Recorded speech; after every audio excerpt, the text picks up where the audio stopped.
Խթանել պայմանագրային զինվորական ծառայությունը նյութական մոտիվացիա ստեղծել հատկապես 24-ից 25 տարեկան զինծառայողների շրջանում։ Այս նպատակով զինվորական ծառայության եւ զինծառայողի կարգավիճակի մասին օրենքում փոփոխություններ եւ լրացումներ կկատարվեն, զեկուցում է Պաշտպանության նախարար Սուրեն Պապիկյանը։ Օրենքի նախագծի համաձայն վերանայվում են պայմանագրային զինծառայողների պարտադիր ատեստավորման դեպքերը։ Պաշտպան հայրենյաց ծրագրով ծառայություն անցնող զինծառայողներն ատեստավորված են համարվելու ուսումնական փուլի ավարտին հանձնվող քննությունների արդյունքներով, պայմանով, որ զինծառայողը նշանակվել է ստացած զինվորական մասնագիտությանը համապատասխանող զինվորական պաշտոնի։ Իսկ Հայաստանի Հանրապետության ռազմաուսումնական հաստատություններ ավարտած եւ համապատասխան սպայական պաշտոնի նշանակված զինծառայողներն ատեստավորված են համարվելու ռազմաուսումնական հաստատության ավարտական քննությունների արդյունքներով։ Երկու դեպքում էլ հավելավճարը հաշվարկվելու է պաշտոնի նշանակվելու օրվանից։ Պապիկյանը տեղեկացնում է, նախագծով առաջարկվում է նաև, որ հնգամյա առաջին պայմանագրի ավարտից հետո նոր պայմանագիր կնքող զինծառայողները կստանան պատվովճար։ 2 տարվա պայմանագրի դեպքում 1.5 միլիոն դրամ, 5 տարվա պայմանագրի դեպքում 5 միլիոն դրամ։ Ընդդիմադիր պատգամավոր Տիգրան Աբրահամյանն օրենքի նախագծում հակասություններ է տեսնում։ Իրականում անարդար է, երբ որ մենք պայմանագրային ծառայության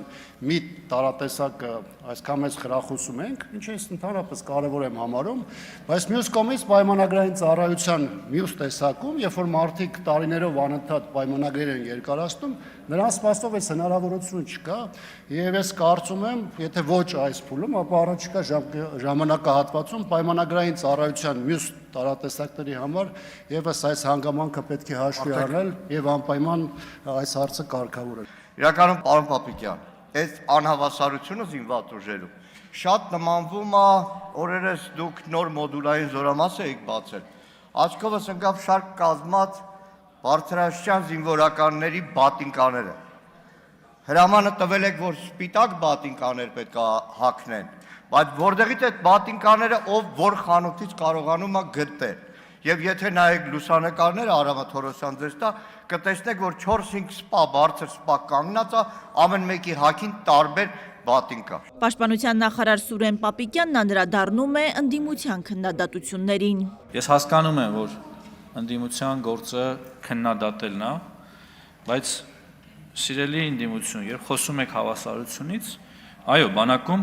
շատ կարևոր է օրենքի առաջ բոլորի հավասար լինելը։ Մենք չենք կարող ոչինչ չանող,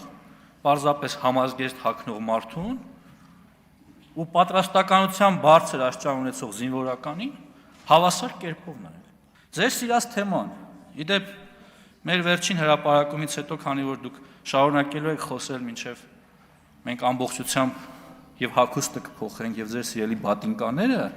բայց ես ձեզ կարող եմ ցույց տալ նատոական բանակում նույն կոշիկները, տարբեր տեսակի կոշիկները, գունային տարբեր երանգներ են ունենում, բայց մեր նոր համակարգով բոլորը միանման են լինելու։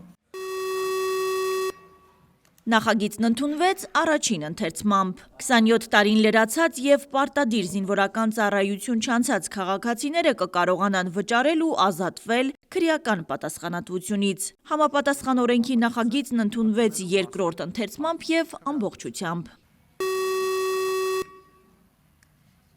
Շրջակա միջավայրի նախարարությունն առաջարկում է 2027 թվականի հունվարի 1-ից սահմանել պոլիէթիլենային տոպրակների եւ մեկանգամյա պլաստիկ արտադրանքի արգելք։ Բացառություն է սահմանված կշռափաթեթավորման համար օգտագործվող եւ երկրորդային հումքից արտադրված աղբի պարկերի համար եւ կշռափաթեթավորման համար օգտագործվող կափարիչով պլաստիկի ստարաների համար։ Արգելքը խախտելու համար սահմանվել է նաև պատասխանատվություն, առաջին անգամ խախտելու դեպքում նախազգուշացում, իսկ երկրորդ եւ հաջորդող դեպքերի համար տուգանք 100-ից 150 հազար դրամի չափով։ Իրավախախտումների վերահսկողությունը վերապահվել է տեղական ինքնակառավարման մարմիններին եւ շուկայի վերահսկողության տեսչական մարմնին համատեղ։ Նախատեսվել է նաև դիտարկման ձևով վերահսկողություն։ Հայաստանի բարձր տեխնոլոգիական արդյունաբերության նախարար Մխիթար Հայրապետյանն էլ խորհրդարանականներին է ներկայացնում տեսալսողական մեդիայի մասին օրենքում փոփոխությունների նախագիծը։ Նախատեսվում է նոր կարգավորումներ սահմանել, այդ թվում սանկցիաներ կիրառել այն օտարերկրյա հաղորդումների նկատմամբ, որոնք միջամտում են Հայաստանի Հանրապետության ներքաղաքական կյանքին։ Ընդդիմադիրները կրկին դժգոհ են։ Օրինակ, հա, մեկը քաղաքացիական աննազանության շրջանակներում ասում է, ես կոչ եմ անում, որպեսզի բոյկոտենք այսինչ բանը, դուք ասում եք, վայ, քանի որ դա իրավախախտում է, հեռուստատեսություն մի տարածի։ Այստեղ չկա այն սահմանը, չկա այն գիծը, չկա այն չափանիշը, չափորոշիչը, որով կարողանա որևէ մարմին առաջնորդվել։ Հետևաբար այս ձևակերպումների ներքո բերել այս նախագիծը ու հրամցնել ոչ այլ ինչ է, քան իրավիճակից թելադրվող եւ գործող քաղաքական ռեժիմի ցանկությունները կատարելու ձգտում։ Այստեղ Տիկին Գալստյանը ասաց, այս օրենքով, այս նախագծով դուք ռեպրեսիաների եք դիմում։ Ում հանդեպ ենք ռեպրեսիաներ դիմում։ Սալավիովի, որ կոչ է անում Հայաստանի դեմ ռազմական գործողություններ իրագործել, ձեր եք առնում։ Արգելի գործընկերներ, ինձ նաև հետաքրքրում է շատ ձեր էվոլյուցիան, էլի, վերջին 5 տարվա։ Սկզբում գոնե ինչ-որ տենց ամոթխած չքմեղանում էիք, էլի, թաքցնում էիք, որ դուք իրականում այլ դեմ չեք, որ օտարերկրյա ուժերը բան անեն, միջամտեն մեր ներքին գործերին։ Հիմա սկի չեք էլ թաքցնում։ Ինչն է վատ, հա, որ մենք օրենքով սահմանում ենք կամ հնարավորություն ենք տալիս ՀՌՀ-ին պաշտպանել Հայաստանի Հանրապետությունը օտարերկրյա միջամտությունից։ Վատ է դա։ Ազգային ժողով կառավարություն հարց ու պատասխանի ժամ է, նիստին մասնակցում է վարչապետ Փաշինյանը, ընդդիմությունը բոյկոտել է նիստը։ Պատգամավոր Գեղամ Նազարյանին հետաքրքրում է բանակցությունների թրիփ նախագծի շրջանակում, արդյոք քննարկվել է երկաթուղու այն հատվածի վերանորոգումը, որը ժամանակին Իջևանը կապել է ադրբեջանական երթուղուն։ Հարցին պատասխանում է վարչապետ Նիկոլ Փաշինյանը։ Այո, ընդհանրապես ապաշրջապակման համատեքստում գործնական այդպիսի ճանապարհ կամ երկաթուղի չկա, որի բացման կամ վերաբացման հարցը չի քննարկվում։ Իհարկե քննարկվում է, բայց նաև պետք է հետևյալը հաշվի առնենք, երկաթուղու ձեր նշած հատվածի մասին խոսելիս չպետք է մոռանանք, որ ցավոք արդեն 30 տարուց ավելի Հաղարծին գյուղի հատվածում սողանք կա, որը ըստ էության ընդհատել է երկաթուղին,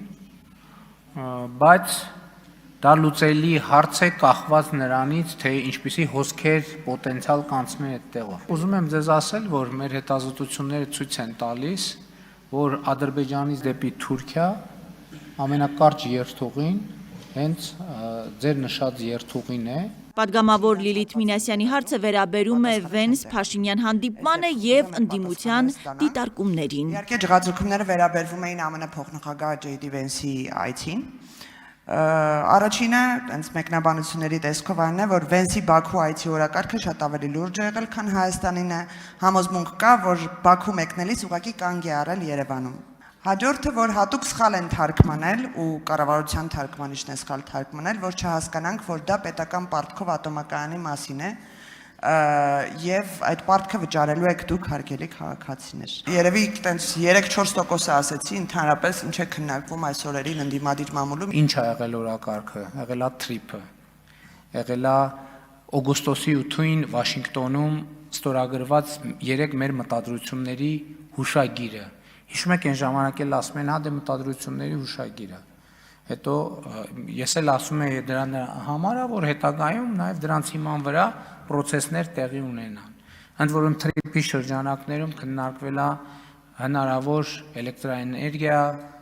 էլեկտրական հաղորդման գծեր, խողովակաշարեր, մալուխներ, երկաթուղի։ Ես անկեղծ ասած հիմա ուզում եմ հիշեմ ծավալով ավելի մեծ ծավալուն քննարկումներ նկատի ունեմ տնտեսական, եւ քաղաքական երբեմն վերջին անգամ ունեցել։ Հարց ու պատասխանի ընթացքում ԲՏԱ նախարարը հայտարարեց, որ ամենայն հավանականությամբ Հայաստանում ապրիլի վերջին մայիսի սկզբին YouTube-ի գործընկերային փաթեթը կակտիվացվի։